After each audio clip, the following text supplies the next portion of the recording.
지금부터 여러분께서는 사랑침례교회 정동수 목사님께서 강의하신 사도 바울 맥잡기 강해를 들으시겠습니다.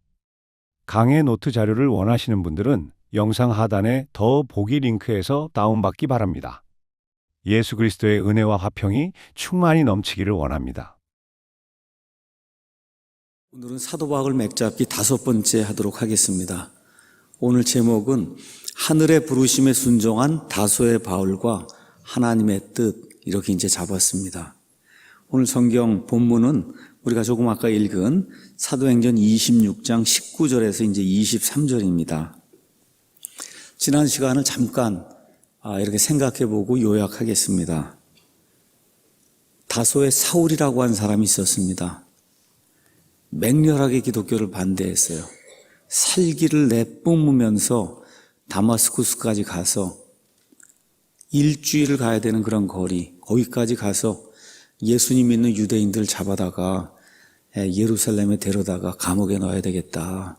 이건 보통 사람이 할 수 없는 그런 일이거든요.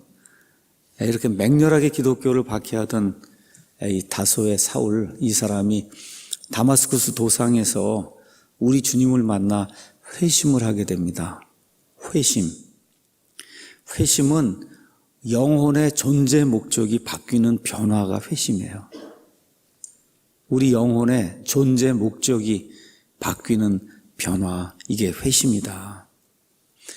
우리의 의지가 바뀌고 우리의 마음이 바뀌고 우리가 좋아하는 애착이 바뀌는 거예요. 제가 지난 시간에 이야기했듯이 바울에게만 회심이 있는 게 아니에요. 예수님을 믿게 되면 누구에게나 이와 같은 회심이 생겨야 돼요. 근데 이게 회심이 일어나자마자 이런 변화가 생기는 건 아닙니다. 그럼에도 불구하고 시간이 지나면서 그런 일이 계속해서 진행되는 게 본인에게도 느껴져야 되고 그 다음에 다른 사람의 눈에도 그게 드러나야 된다. 이것이 성경이 이야기하는 회심이다. 그렇게 이제 말씀을 드렸습니다. 여러분과 저의 의지, 그 다음에 마음, 그 다음에 저와 여러분이 좋아하는 거, 애착이 바뀌어야 돼요. 그 새로운 인생길이 열리는 겁니다. 예수님을 믿는다고 하는 거는 새로운 인생길이 열리는 거예요. 새로운 인생관이 생기는 거예요. 이렇게 되면서 복음 선포의 열정이 생기고 이웃을 사랑하기 위해서 세상을 하나님의 이 빛을 통해서 세상을 바꿔 놓으려고 하는 이런 긍정적인 것과 같은 거 마음을 가지고 세상을 대하는 이런 게 생기고, 근데 세상이 그대로 두지 않거든요. 마귀가 그대로 두지 않습니다. 많은 역경과 고난과 시련이 오게 돼요. 근데 이런 모든 걸 내가 감당하고 희생하면서도 하나님이 세워주신 저 하늘의 부르심, 그 부르심을 향해 돌진하고 매진해 나가는 이러한 삶이 생기는 게 그게 회심이다. 그게 성경에 나와 있는 회심이에요. 그래서 우리 모든 사랑침례교회 성도들이 저와 함께 뭐 다 부족하죠. 그래서 사도 바울처럼 이런 일은 할 수가 없습니다. 그럼에도 불구하고 달라진 인생관, 달라진 인생길을 걸으면서 하나님 중심으로 아이들 교육하고 교회하고 또 빛과 소금의 역할을 세상을 향해서 이제 하고 이런 일을 저와 여러분이 이제 하면서 결국 사명을 완수하다가 우리 오늘 김명 형제님 이야기한 것처럼 하나님 앞에 가서 세상 구경 잘하고 왔습니다. 이렇게 서원한 보고를 하는 거, 이것이 정말 우리 그리스도인의 삶이 아닌가 이런 생각이 듭니다. 자, 오늘은 회심의 결과가 무언가, 회심의 결과. 그래서 결국 하나님의 뜻이 무언가, 바울은 회심을 하고 하나님의 뜻을 찾은 거예요. 그래서 그 이후에 전 삶이 하나님의 뜻, 그걸 향해서 매진하는 그런 삶으로 바뀐 거예요. 하나님의 뜻. 거기에 순종했다는 겁니다. 순종했다. 그래서 여기 26장 19절 가서 보니까 그러므로 오 아그리빠 왕이요. 아그리빠 지금 왕 앞에서 본인이 증언을 하는 겁니다. 나는 이런 사람이었는데 이런 일이 내게 생겨서 그래서 내가 지금까지 이런 일들을 해오고 있다. 지금 증언을 하는 거예요. 그래서 아그리빠 왕한테 지금 이야기하는 겁니다. 오 아그리빠 왕이요. 내가 하늘에 나타난 그 환상에 불순종하지 아니하여 순종했다는 겁니다. 순종했다. 그래서 26장 14절 가서 보니까 바울이 이야기합니다. 우리가 다 땅에 쓰러졌을 때 내게 말씀하신 한 음성이, 저 하늘에서부터 한 음성이 들려와서 내가 들으니 히브리 말로 이르시되 사울아 사울아 어찌하여 내가 나를 핍박하느냐, 가시체를 걷어차기가 내게 고생이라 하는 그런 음성을 지금 사도 바울이 회심의 순간에 이제 들었다는 겁니다. 자, 오늘 여기 반즈의 이 강해를 쭉 이야기하면서 반즈도 저와 비슷한 그와 같은 우려를 좀 하는 것 같아요.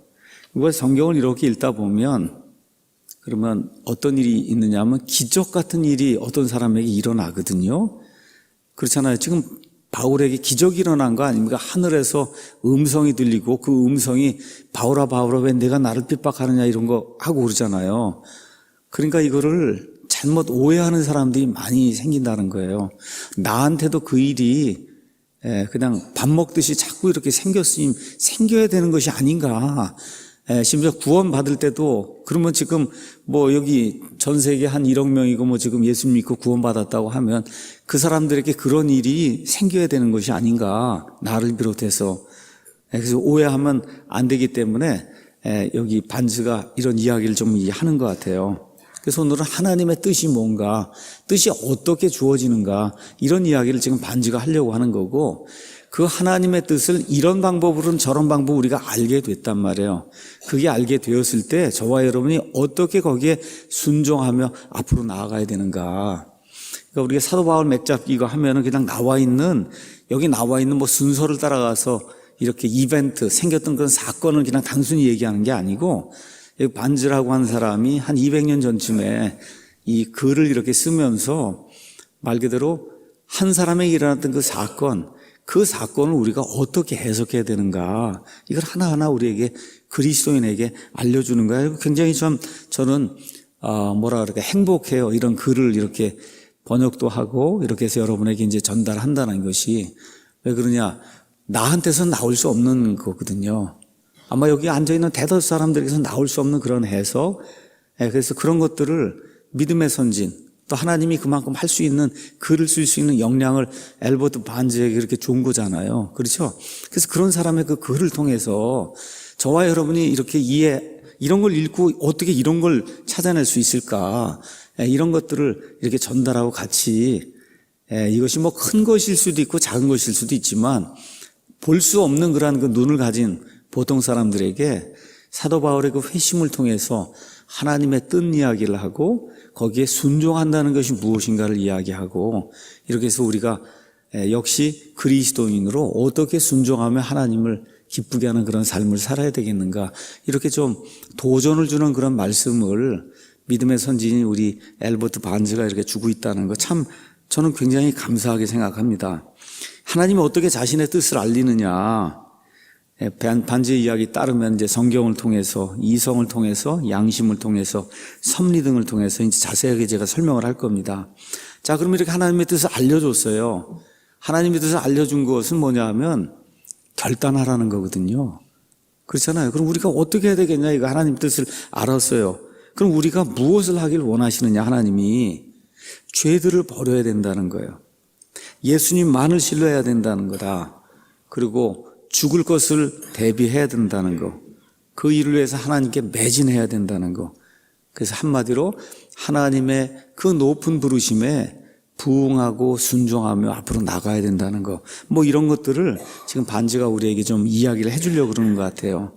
그래서 사울의 회심을 근거로 하나님이 어떻게 자신의 뜻을 드러내는가, 지금 이 시대에, 다소의 사울의 시대 말고 지금 이 시대에 또 하나님이 사람들을 부르시는 목적, 이것이 무엇인가, 또 그 부르심에 각자가 이렇게 순종한다는 것이 무엇을 의미하는가, 이런 것들을 반즈가 우리에게 이제 가르쳐 주려고 그러는 것 같습니다. 먼저 사울의 경우를 예를 들어보겠습니다. 자, 하나님이 사울을 부르셨어요. 여기 하나님의 뜻이 이제 들어있는 거 확실한 겁니다. 근데 그걸 어떻게 했냐 하면 하늘에서 들려오는 음성으로 주셨단 말이에요. 하늘에서 들려오는 음성으로. 지금 사도 바울이 회심하기 전에 예수님을 그렇게 핍박하던 그런 사람이었는데 갑자기 음성이 들리면서 사울아 사울아 내가 왜 나를 핍박하느냐라고 하는 그 이야기를 들었단 말이에요. 그렇죠? 그 당시 다소의 사울에게 그 들려온 음성은 분명히 한치의 오차도 없이 분명히 하늘에서 자기 귀에 들려온 그러한 그 음성이었어요. 또 무언가가 보였습니다. 그렇죠? 보였어요. 이런 그 하늘에 나타난 이와 같은 우리가 환상이라고 이야기했는데 그는 영어로는 비전이라고 하는 건 뭔가가 보인 거예요. 자, 그러면서 그분이 본인이 구원자 예수라고 하고 그다음에 사도 바울을 부른 목적에 대해서 이렇게 이야기를 합니다. 15절에 26장 내가 이르되 주여 누구시니까 하매 그분께서 이르시되 나는 내가 핍박하는 예수라. 예수님이 얘기하는 겁니다. 오직 너는 일어나 네 발로 서라. 내가 내게 나타난 것은 이 목적을 성취하기 위함이니 곧 내가 본 이 일들과 또 앞으로 내가 내게 나타낼 그 일들에 대하여 너를 사역자와 증인으로 삼기 위함이다 라고 하나님의 뜻을 직접 지금 예수님이 가르쳐 준 거예요. 내가 너를 백성과 이방인들에게서 건져내어 이제 그들에게로 보내는 것은 그들의 눈을 열어주어 그들을 어둠에서 빛으로 사탄의 권세에서 하나님께로 돌아오게 하려 하며 또 그들이 죄들의 용서를 받고 내 안에 있는 믿음으로 거룩히 구별된 자들 가운데서 상속 유업을 받게 하려 함이라 하더이다 라고 이제 아그리빠 앞에서 증언을 하는 겁니다. 말씀드렸듯이 성경을 이렇게 읽으실 때 이런 일이 나한테 일어날 것이다 이렇게 생각하고 뭐 나쁜 건 아닙니다. 그런데 시대가 바뀌었다는 사실을 기억을 하셔야 돼요. 그러니까 창조 때부터 시작해서 하나님이 사람들에게 하나님의 뜻을 알려주세요. 그걸 계시라고 이야기해요. 계시가 점진적으로 계속해서 발전해 나가는 거예요. 그럼 제가 한번 여쭤볼게요. 우리 노아가 예수님이 십자가에서 죽고 피를 흘리고 다 이뤘다 하는 이런 내용을 알 수 있었겠어요? 아브라함이 모릅니다. 그렇죠? 심지어 예수님하고 함께 3년 반 동안 같이 동고동락했던 베드로에게도 내가 이제 죽었다가 다시 일어난다고 할 때 그런 일이 결코 있을 수 없습니다. 그렇잖아요? 지금 계시라고 하는 건 하나님이 우리에게 하나님의 일들을 알려주는 게 계속 점진적으로 이렇게 발전을 해 나가요. 그러면서 여기 가서 보니까 이제 사도 바울이 AD 한 60년경에 본인은 분명히 환상을 보고 음성을 들었단 말이에요. 히브리서에 가서 보면 이렇게 기록을 합니다. 한 30년쯤 지나서 히브리 성도들에게 말씀을 이렇게 전달하면서 지나간 때에는 여러 시대 다양한 방식으로 대언자들을 통하여 조상들에게 말씀하신 하나님께서 이 마지막 날들에는 이제 예수님 십자가 사건이 생기고 그러고 나서 이 마지막 날들에는 자신의 아들을 통하여 우리에게 말씀하셨다. 이게 무슨 얘기예요? 시대에 변화가 생겼다는 거예요. 시대에 변화가 생겼다. 그래서 과거의 하나님은 다양한 시대에 다양한 방법으로 대언자들을 통해서 말씀하시고 그리고 이제는 예수 그리스도를 통해서 우리에게 이제 말씀하신다. 그래서 옛날에 가서 보면 여러분과 제가 구약 성경 가서 보면 아브라함이나 이삭에게는 하나님이 꿈이나 환상을 통해서 나타나셔서 말씀하세요. 우리가 잘 알고 있는 사무엘이라고 하는 그런 대언자가 있어요. 어렸을 때 엘리와 함께 이렇게 하나님 일을 하는 이런 사원 비슷하게 일을 하던 그런 때가 있었어요. 하나님이 그에게 하나님의 뜻을 알려주려고 할 때 어떻게 해서 하나님이 사무엘아 하고 사무엘아 불렀단 말이에요. 음성으로 불렀어요. 그런 때가 있어요.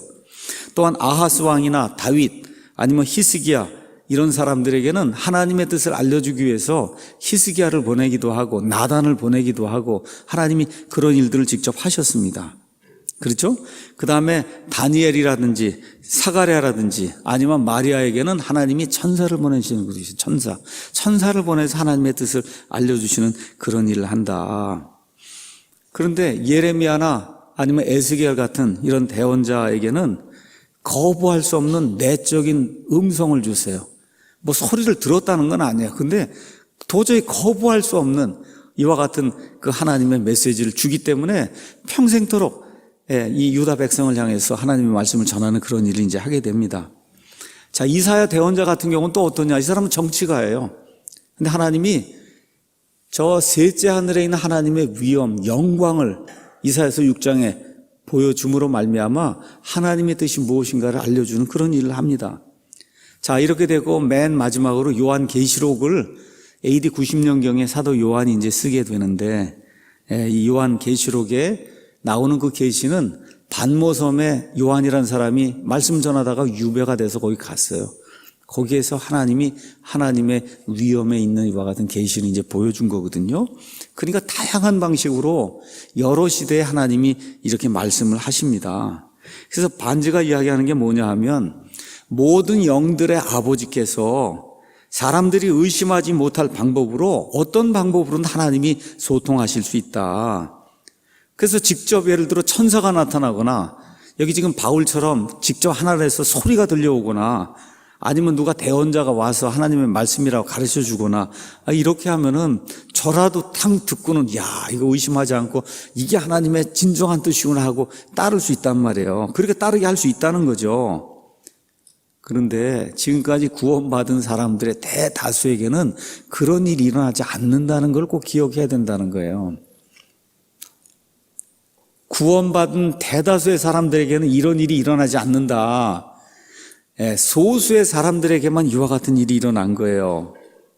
자, 그래서 이렇게 직접 이야기를 하면, 그럼 하나님 직접 이야기하면 저는 당장 고치고 모든 거 하고 하나님의 뜻대로 살겠습니다. 이런 사람이 엄청 많지만, 이렇게 되면 내 의무가 무엇인지 금방 이해할 수 있을 것이다, 이렇게 주장하는 사람이 많고, 분명히 하나님이 직접 음성을 통해서 말씀해 주시면 분명히 하나님의 뜻이 무엇인지 알 수 있지만, 이렇게 될 때 나타나는 패단이 있다는 거예요. 그 패단이 뭐냐?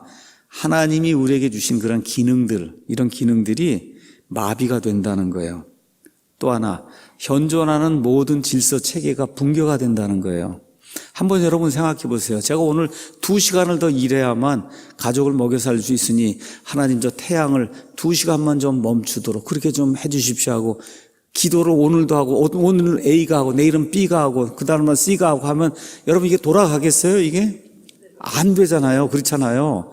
그러니까 하나님의 질서 체계가 있는데 그 질서 체계를 이렇게 교란을 하면서 하나님이 직접 개입하는 걸 그 성경을 기적이라고 얘기하는 거예요. 기적. 매일같이 기적을 요구하면 그러면 이 세상 우주 만물의 모든 게 돌아가질 않는다는 겁니다. 그러니까 하나님에 맞진 않아. 하나님의 질서의 하나님이기 때문에 안 된다는 거예요. 그러니까 현존하는 이런 질서 체계, 이거를 사실 내가 매일 기적을 요구하면 하나님 보러 그걸 깨달라고 얘기하는 거거든요. 사실은 그걸 깨달라고 이야기하면 하나님 자신의 근본적인 속성을 하나님이 좀 무시해달라고 그렇게 자꾸 이야기하는 거라는 거예요. 그러니까 그렇기 때문에 하나님이 하지 않는다는 겁니다. 그래서 기적으로 모든 거를 하도록 하나님에게 자꾸 요구를 하면 모든 질서 체계가 무너진다는 거죠. 자, 아침에 제가 말씀드린 대로 하나님이 저와 여러분을 하나님의 판박이로 만들었어요. 그 판박이로 만들어서 뭘 주셨냐? 이성을 주셨어요. 이성을 주셔서 진리를 탐구할 수 있는 사람이 된 거예요. 이게 책을 읽고, 그렇죠. 글을 읽고 이러면, 이게 진리구나. 이렇게, 이게 진리를 이제 우리가 탐구를 할 수 있단 말이에요. 그렇죠. 그런데 하나님 와서 직접 이야기를 하면 이렇게 진리 탐구할 수 있는 그와 같은 기능이 어떻게 마비가 되는 거예요. 마비가 되는 겁니다. 안 된다는 거예요, 그게. 그러니까 이런 식의 의사소통은 우리의 이성을 마비시킨다. 또 진리를 찾으려는 마음이 안 생기죠. 하나님이 직접 얘기해 주는데 무슨 진리가 뭐가 필요가 있겠냐. 이게 생각이 안 든단 말이에요. 그러니까 저와 여러분이 진리를 탐구하도록 그렇게 하시기 위해서는 하나님께서 이 글을 통해서 이런 것들을 우리에게 주셔야만 된다는 거죠. 그렇게 되면 결국 어떻게 돼요? 사람이 전적으로 피동적이 되잖아요. 하나님의 말씀만 듣기를 원합니다 하고 그러고 앉아서 아무것도 안 하면 사람이 수동적인 그런 존재가 되잖아요. 원치 않는다는 거 하나님께서. 자, 그래서 하나님이 종교 이외에 여러 영역에서 우리 사람들이 쓸 수 있는 여러 가지 기능들을 주셨다는 거예요. 그 기능들을 우리가 활용을 해서 하나님을 찾도록 만드는 것이 하나님의 보편적인 방법이다. 반지가 지금 그 얘기를 우리에게 해주려고 하는 거예요. 그래서 옛날에 하나님께서 대언자들 통해 하시던 그런 방법, 특별히 이상이나 꿈이나 천사, 음성 이런 것들 통해서 하나님이 무언가 어떤 사람이 하셨던 그 일을 지금 내게도 해달라 이렇게 되면 그럼 어떻게 해요? 계시가 지금도 계속해서 오고 있다는 거거든요. 그렇지만 하나님의 말씀이 이야기하는 건 AD 90년경에 요한계시록을 마지막으로 해서 하나님이 인간에게 알려주시고자 하는 모든 계시는 성경으로 끝이 났다는 겁니다. 성경으로 끝이 났어요. 개개인에게 무언가 할 수 있는 어떤 의욕을 준다든지 이런 어떤 동기를 준다든지 이런 것은 있을 수 있지만 우린 그걸 계시라고 부르면 안 됩니다. 그건 계시가 아니에요. 그래서 위대한 사람들에게서 희귀하게 일어나는 것들을 매일 우리에게 일어나는 그런 일로 받으면 안 된다. 그 이야기를 하면서 반지가 지금 이 시간에 하나님께서 하나님 자신의 뜻을 알리기 위해서 7가지 방법을 사용하신다. 참 좋은 것 같습니다. 그래서 여러분에게 그 7가지를 먼저 소개하도록 하겠습니다. 첫 번째는 완전하신 하나님의 말씀을 사용하신다는 거예요. 그러니까 저와 여러분이 이 땅에 태어나서 나를 향한 하나님의 뜻이 무엇이냐 이거를 정확하게 이해하려면 일단 하나님의 말씀을 자세히 탐구해야 된다는 거예요. 하나님의 영원한 뜻이 담겨 있습니다. 이 안에는 하나님의 영원한 뜻, 이게 이 안에 담겨 있어요. 모든 민족에게, 개개인에게 이렇게 주는 특정한 뜻은 담겨 있지 않을 수 있어요.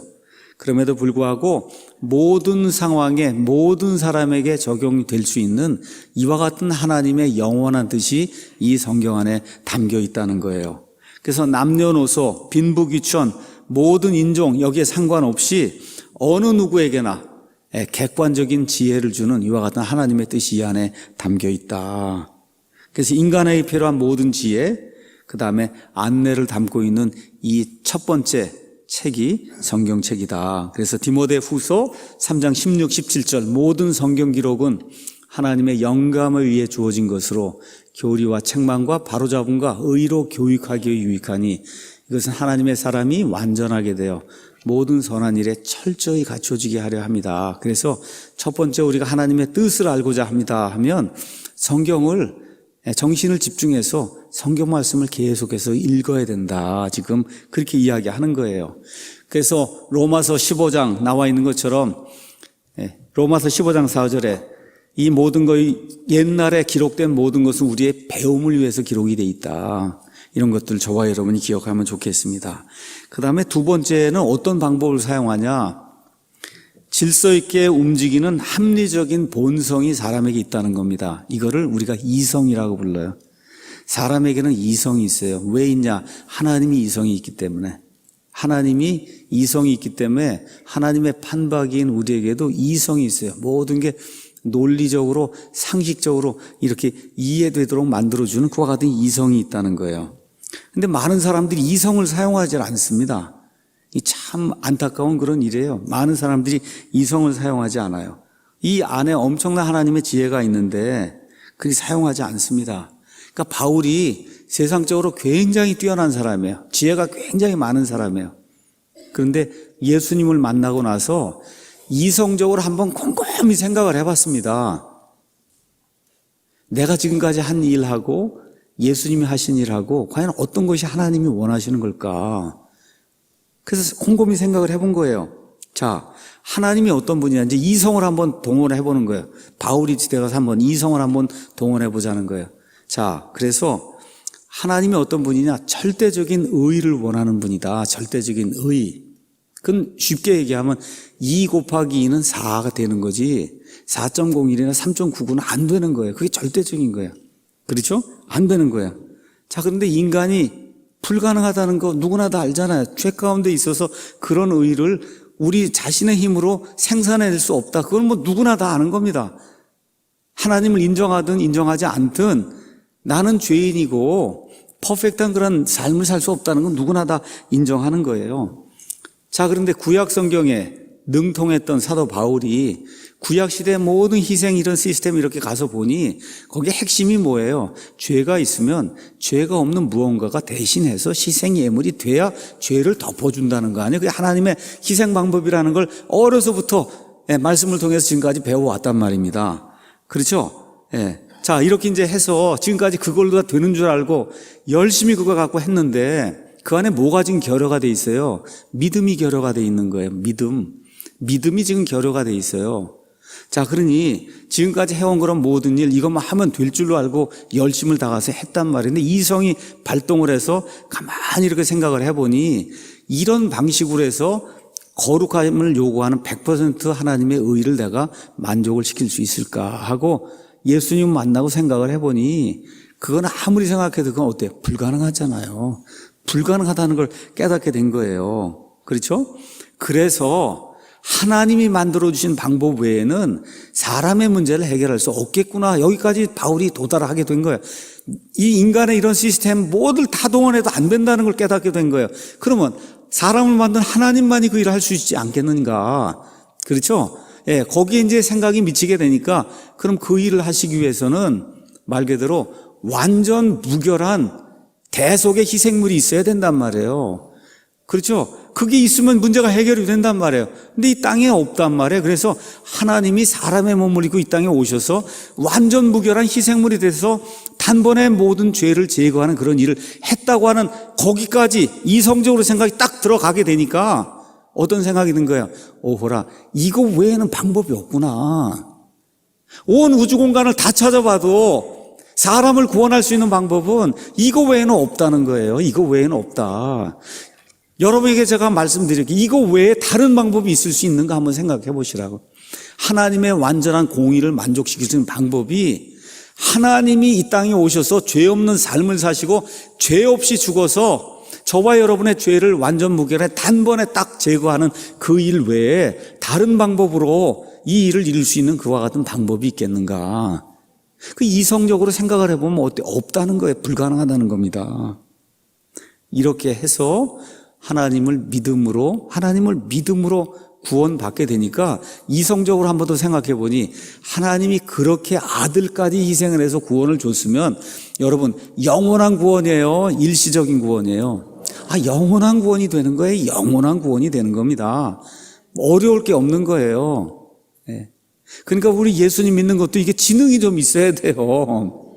좌파 탈출은 말할 것도 없는 거고 그건 뇌가 이게 아직 잘 돌아가지 않으니까 벗어나질 못하는 거고 예수님 믿는 것도 하나님 우리에게 이성을 줬단 말이에요.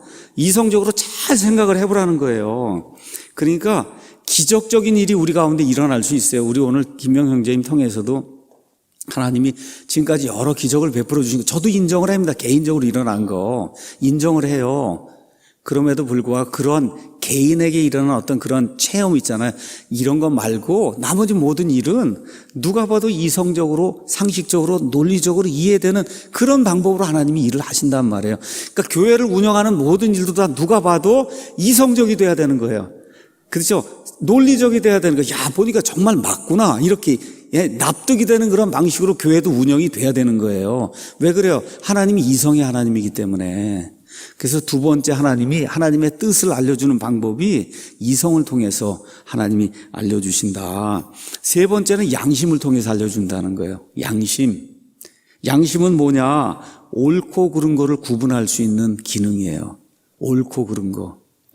여러분 여기 우리 손녀도 있고 애들 있지만 벌써 뭐 하나 잘못하면 얼굴이 이상해지고 도망가고 숨고 그러죠? 왜 그래요? 양심이 작동을 하는 양심이 작동을 한단 말이에요. 양심이 도망가고 엄마 아빠 앞에 안 나타나고 한참 찾아야 나타나고 다 그렇게 되는 거. 그게 양심이 작동을 하는 거거든요. 그게 양심이에요. 그래서 죄를 지으면 누구나 다 하나님의 심판이 있다고 하는 그런 걸 가르쳐 주지 않아도 누구나 아는 겁니다. 근데 양심이 사람의 범죄 때문에 기능이 조금 마비가 됐어요. 그럼에도 불구하고 양심이 지금까지 남아 있습니다. 그래서 성경은 선하고 순수한 양심을 저와 여러분이 유지해야 된다고 그렇게 이야기해요. 그래서 바울이 죽을 때까지 아주 떳떳하게 얘기한 게 있어요. 그것이 뭐냐? 나는 하나님 앞에 투명한 양심을 가지고 살았다. 여러분 기억해야 됩니다. 저와 여러분이 어려움 닥치고 해도 거짓말하고 속이고 이렇게 해서 이거 넘어가려고 그러면 안 됩니다. 투명한 양심을 가지고 그리고 저와 여러분이 꿋꿋하게 앞으로 나아가야 되는 거예요. 그래서 성경이 요구하는 건 선하고 순수한 양심. 그래서 양심은 태어난 이후에 자꾸 죄를 지으면서 무디게 만들면 그럼 그걸 인두로 지졌다 그래요. 양심을 인두로 지지게 되면 그럼 양심이 점점 반응을 안 합니다, 여러분. 근데 구원받게 되면 양심이 점점 예민해지게 돼요. 그래서 이런 걸 통해서 하나님의 뜻이 무엇인가 이거를 우리가 판단할 수 있다는 거예요. 그게 이제 세 번째 방법. 네 번째는 하나님의 뜻을 어떻게 알 수 있냐? 하나님이 섭리로 인도해 주시는 우리 주변에서 일어나는 사건들을 통해서 하나님의 뜻을 알 수 있다는 거예요. 섭리는 프라비던스, 그래서 프로라는 건 미리, 비던스, 그건 뭐 본다는 거예요. 하나님이 우리 앞날을 미리미리 이렇게 보시고 미리미리 사건들을 준비해 주시는 거예요. 이렇게 하다 보니까 제가 안 갈 수가 없는 거예요. 예를 들어 저 같으면 하나님의 말씀 지금 성경을 번역하고 있는데 지금도 아직도 끝이 안 나서 죽을 지경이에요. 어제도 8시 반까지 하고 왔어요. 8시 반까지. 예. 그렇거든요. 근데 이게 안 할 수가 없어요. 왜 그러냐? 주변에서 지금 일어난 일들 이걸 통해서 하여튼 어쨌든 여기까지 오도록 그렇게 하나님 인도해 주신 걸로 저는 그렇게 믿고 지금 그 일을 지금 하고 있는 거예요. 여러분, 앞날을 내다보고 한 인간의 앞날을 내다보시고 하나님이 원하시는 방법으로 사건을 자꾸 이렇게 몰아가는 겁니다. 하나님이 이걸 통해서 이것이 하나님의 뜻이라고 우리에게 알려준단 말이에요. 이러한 하나님의 섭리라고 하는 게 있다. 그러니까 여기 참새 한 마리 땅바닥에 떨어져 죽는 것도 하나님의 손 안에 있다는 거예요. 머리카락 하나 땅에 떨어진 건 하나님의 손 안에 있다. 이거를 기억하라는 겁니다. 그 다음에 5번째는 뭐가 있냐? 지금 이 시대에는 목사, 선교사, 교사가 실제 살아있는 사람이든 아니면 뭐 죽어있는 사람이라 해도 외치는 부르짖음의 설교가 있다는 거예요. 이걸 통해서도 하나님의 뜻을 알 수가 있다. 복음의 외침, 그렇죠? 살아있는 음성으로 하나님의 사람들이 전달해주는 이와 같은 그 메시지, 이걸 통해서도 하나님의 뜻을 우리가 알 수 있다. 그 다음에 6번째는 또 반주가 재미있는 이야기를 했어요. 알지 못하는 사람을 통해서 하나님이 말씀하시는 경우가 지금도 있다는 거예요. 여러분, 빌립이 에티오피아 네시를 만나라고 해서 그래서 네시에게 가서 네시가 지금 이사야서 53장을 읽고 있는데 이게 무슨 뜻인지 알 수가 없으니까 이걸 좀 설명해 주시오 하고 그러고 병거에 올라타라고 하니 빌립이 올라타서 이 말씀을 다 전달을 했잖아요. 에티오피아 네시가 빌립을 그 전에 한 번이라도 본 적이 있어요? 보리라고 예상을 했어요? 없단 말이에요. 알지 못하는 사람. 다시 말씀드려, 우리 주변에도 이 일이 일어날 수 있다는 겁니다. 오늘, 내일, 모레에도 아니면 지금까지 사는 동안에도 어떤 전혀 알지 못하는 그런 사람을 통해서 하나님께서 우리에게 말씀하신 그런 일이 있을 수 있다는 거예요. 그래서 히브리서 13장에는 이렇게 기록이 되어 있습니다. 히브리서 13장 1절 2절에 형제의 사랑을 지속하고 나그네 대접하기를 잊지 말라. 이로써 어떤 자들이 알지 못하는 가운데 천사들을 대접하였느니라. 여러분이 아니면 제가 알지 못하는 가운데 천사들을 만났을 수도 있다는 거예요. 앞으로 만날 수도 있다는 거예요.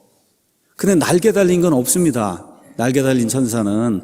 여러분, 날개 달고 왔는데 여기 알지 못하는 가운데 만나요. 날개 달고 딱 나타나면 벌써 천사다 다 이렇게 사람들이 생각하고 있는데 성경에 나타나 있는 천사는 다 어떻게 젊은 남자로 나타나게 돼 있거든요. 그런 사람들을 통해서 알게 모르게 하나님이 지금까지 일을 했을 수 있는 가능성도 있다는 거예요. 그 성경적인 겁니다. 그 다음에 가장 중요한 것이 또 뭐가 있냐? 부드럽게 마음을 여시는 성령님의 영향. 우리가 죽을 때까지, 심지어 믿지 않는 사람이 죽을 때까지 반항하면 믿지 않는다 해도 계속해서 성령님께서 문을 노크하고 계신다는 거예요. 하나님의 뜻을 알려주기 위해서. 그래서 총 7가지가 있다는 겁니다. 하나님께서 우리에게 하나님의 뜻을 알려주는 방법.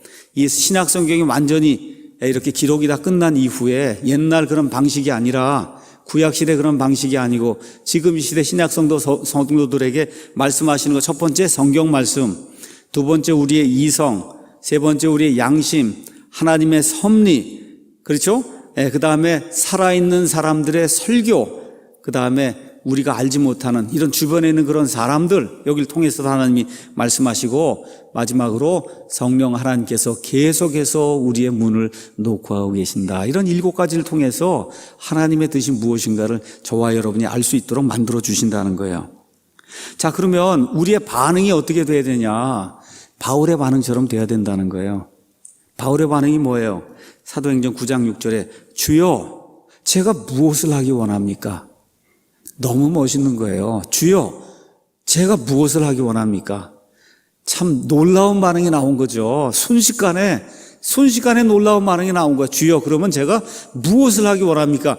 이것이 우리 예수님 믿는 사람들이 구원받은 이후에 첫 번째 내야 될 그와 같은 반응이라는 겁니다. 주여, 그러면 제가 무엇을 하기 원합니까? 우리를 부르신 하나님의 뜻이 뭐냐? 자꾸 하나님의 뜻 그러니까 무슨 목사 되는 거 이런 거만 생각하는데 그런 게 아니에요. 하나님의 첫 번째 뜻은 뭐냐?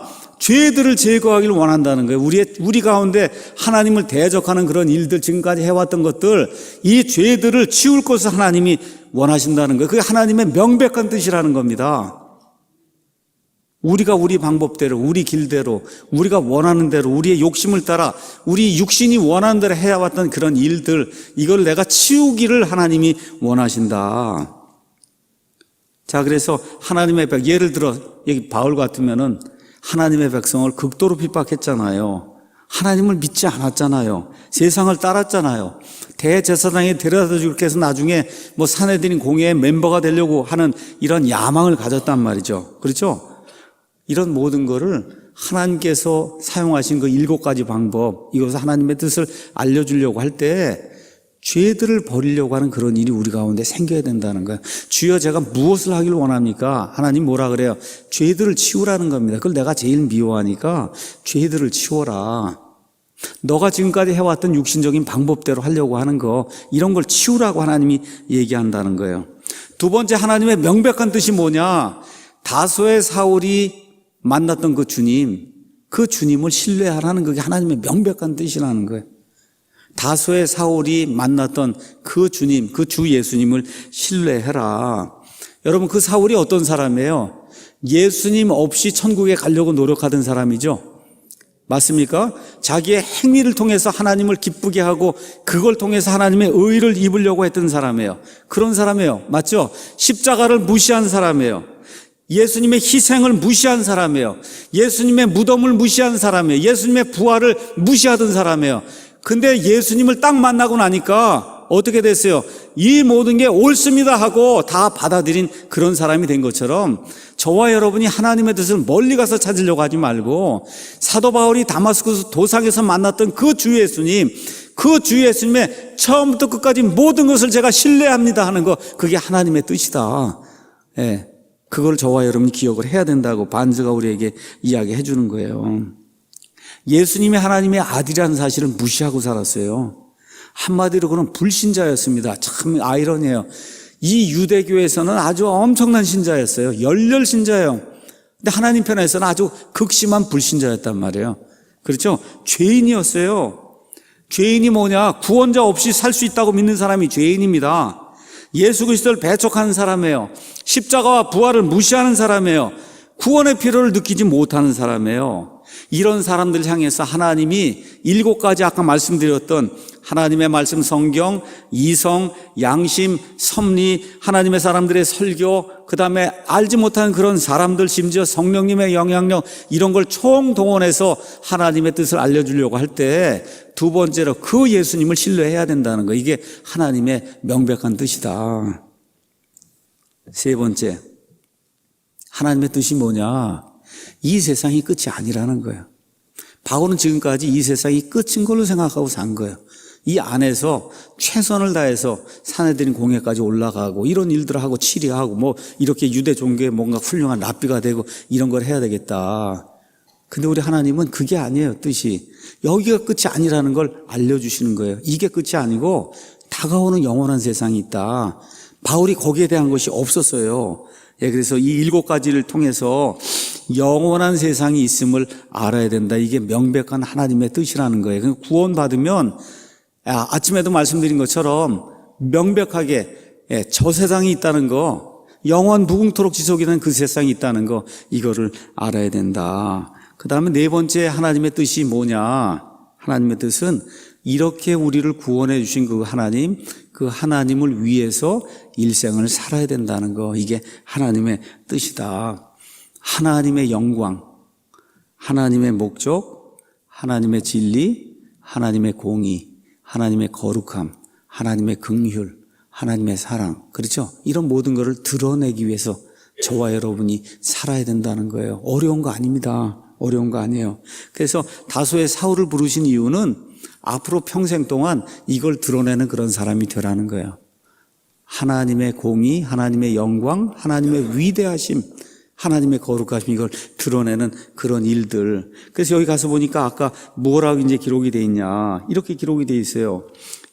여기 예수님이 말씀하시는 겁니다. 26장 17절에 내가 너를 백성과 이방인들에게서 건져내어 이제 그들에게로 보내는 것은 그들의 눈을 열어주어, 사람들의 지금 눈이 가려져 있다는 게, 나 눈이 떠 있다고 생각하고 본인들을 다 본다고 얘기하는데 하나님이 얘기하는 그들이 눈이 지금 가려져 있다. 장님이라는 거예요. 그들을 어둠에서 빛으로 사탄의 권세에서 하나님께로 돌아오게 하려 하며. 여러분, 지금 대한민국 어려움이 어디서 생기는 거예요? 사탄의 권세 아래 지금 놓여 있단 말이에요. 이렇게 해서 공산주의, 사회주의 이거 주장하는 자들이 나라를 전복을 시키려고 지금 이렇게 하고 있는 거거든요. 예수 그리스도의 올바른 복음이 들어가면 그런 일이 생기지 않도록 저와 여러분 기도하고 막아야 되는 겁니다, 여러분.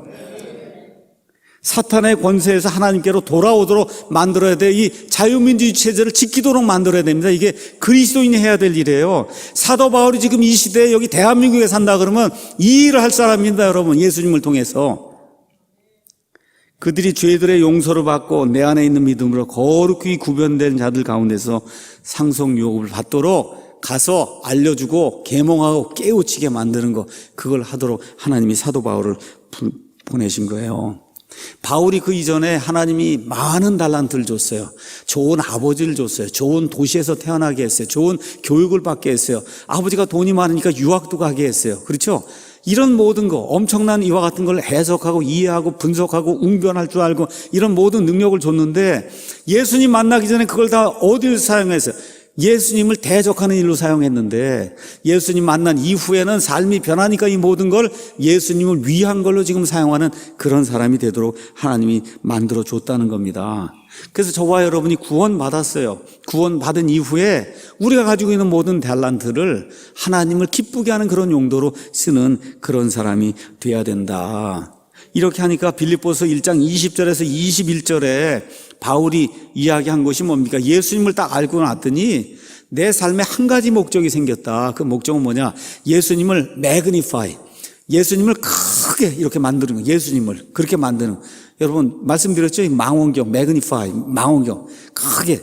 그러니까 바울을 딱 보면 예수님이 크게 보이는 거예요. 이런 삶을 사는 이런 놀라운 사람이 됐다는 거예요. 자, 그래서 하나님이 우리를 부르실 때 뜻이 어려운 거 없습니다, 여러분. 네 가지. 첫 번째, 우리 삶에서 죄들을 치워야 되겠다. 내 방법대로 살던 거 치워야 되겠다. 그 다음에 다소의 사울이 만난 그 주님을 신뢰해야 되겠다. 세 번째, 이 세상이 끝이 아니고 다가오는 세상이기 때문에 미래를 내다보는 그런 눈을 가지고 삶을 살아야 되겠다. 그 다음에 그것이 뭐야? 하나님을 위해 사는 그런 삶을 살아야 되겠다. 이렇게 네 가지 정도가 확실하게 되는 거, 이것이 하나님의 뜻을 아는 거다. 마지막 말씀드리고 마치겠습니다. 근데 사람의 문제가 있다는 거예요.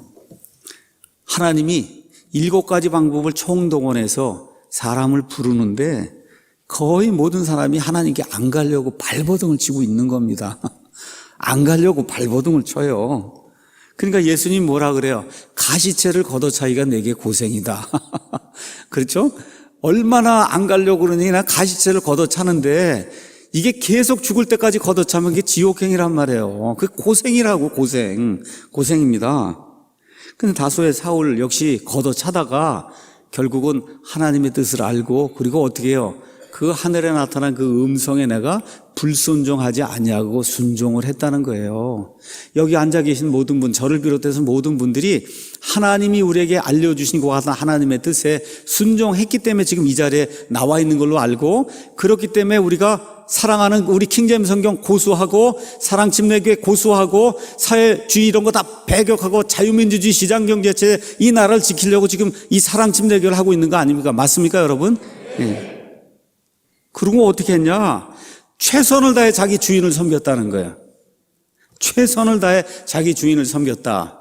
우리가 이제 디모데 전후서를 공부를 안 했는데 참 디모데 전후서를 이렇게 보면 눈물이 납니다. 눈물이. 여기 바울이 지금 디모데 후서에 가서 보면 로마 감옥에 갇혀서 말 그대로 쓸쓸하게 차가운 감방에 지금 갇혀갖고 죽게 됐잖아요. 이런 가운데 6절에 이렇게 얘기해요. 이제 내가 내 자신을 헌물로 드릴 준비가 되었고 지금까지도 모든 걸 다 바쳤는데 마지막으로는 헌물이라는 건 뭐야? 피까지 흘리면서 그곳에 이게 하나님을 기쁘게 하는 이 향기를 내는 이런 게 되는 게 그게 헌물이잖아요. 이렇게 내가 드릴 준비가 돼 있고 나의 떠날 때가 이제 가까이 왔다. 내가 선한 싸움을 싸우고 나의 달려갈 길을 마치고 믿음을 지켰은즉 영어로 아주 굉장히 멋있어요. I have fought a good fight 이렇게 돼 있어요. fought. I have fought a good fight. I have finished my course. course를 다 끝냈다는 거예요. I have kept the faith. 내가 믿음을 지켰다는 겁니다. 지금까지 최선을 다해서. 이런 고백이 저와 여러분의 고백이 되기를 이 시간에 진심으로 축원합니다, 여러분. 내가 선한 싸움을 지금까지 싸워왔고 나의 달려갈 길을 다 마쳤다는 거예요. 요만큼도 모자라지 않게 이 피니시 라인 여기까지 갔다는 겁니다, 여러분. 나의 믿음을 지켰은즉 이후로는 나를 위하여 의의 왕관이 예비되어 있나니 주 곧 의로우신 심판자께서 그날에 내게 그것을 주실 것이요 내게만 아니라 그분의 나타나심을 사모하는 모든 자들에게도 주실 거다. 우리 사랑침례교회 모든 성도들이, 우리 킹제임 성경을 사랑하는 모든 성도들이 예수님 앞에서 이와 같은 고백을 하기를 진심으로 다시 한번 축원합니다, 여러분. 수많은 어려움과 역경 바울이 후회하지 않았어요. 죽을 고비를 수도 없이 넘기면서도 한 번도 컴플레인 하지 않았습니다. 불평불만하지 않았어요. 우리 저를 비롯한 모든 성도들이 바울을 통해서 이 사도 바울 맥잡기 이런 걸 하는 걸 통해서 회심이 무엇인가, 하나님의 부르심에 순종한다는 것이 무엇인가, 그때 가서 이런 증언을 한다는 게 무엇인가, 좀 이런 고상한 거, 이런 아름다운 거 이렇게 매료가 되는 그런 사람들이 되기를 간절히 원합니다.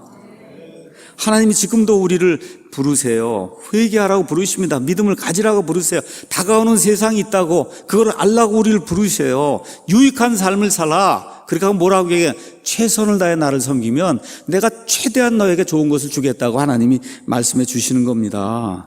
그래서 저와 여러분이 회심을 했으면 새로운 인생길을 걸어야 되는 거예요. 새로운 인생관을 가지고 최선을 다해서 걸어야 되는 겁니다. 여러분, 세상의 다른 일보다 하나님의 일, 이거 그러다 보니까 세상 일은 그만두라는 얘기가 아니고 세상 일도 당연히 최선을 다해야 돼. 우리가 하나님의 일을 한다고 할 때는 여기 나와 있는데 최선을 다해서 해야 되는 거예요. 최선을 다해서. 그래서 다소의 사울처럼 최선을 다해 우리를 부르신 하나님의 목적 여기에 부응하며 살기 위해서 애를 쓰고 있는가, 제가 여러분에게 묻고 싶습니다. 하나님이 성경 말씀, 이성, 양심, 섭리, 설교, 주변의 사람들, 성령님이 7가지를 통해서 지금까지 계속해서 우리를 불러오고 계세요. 그래서 많은 분들이 순종하고 예수님 믿게 됐어요. 근데 여기 믿는 것으로 끝나는 것이 아니라 순종하게 될 때 최선을 다해서 나의 모든 것을 다 해서 하나님을 기쁘게 하는 그런 삶을 사는 거. 그래서 말 그대로 장렬하게 하나님 앞에 죽는 거. 사람 앞에서는 어떨지 몰라요. 감옥에 갇혔으니까 얼마나 보기가 흉했을 겁니다. 그렇죠? 그렇지만 하나님 앞에서 장렬하게 믿음의 용사로 싸우다가 제가 왔습니다 하고 하나님 앞에 고백할 수 있는 이런 모든 분들이 되기를 예수님의 이름으로 축원합니다.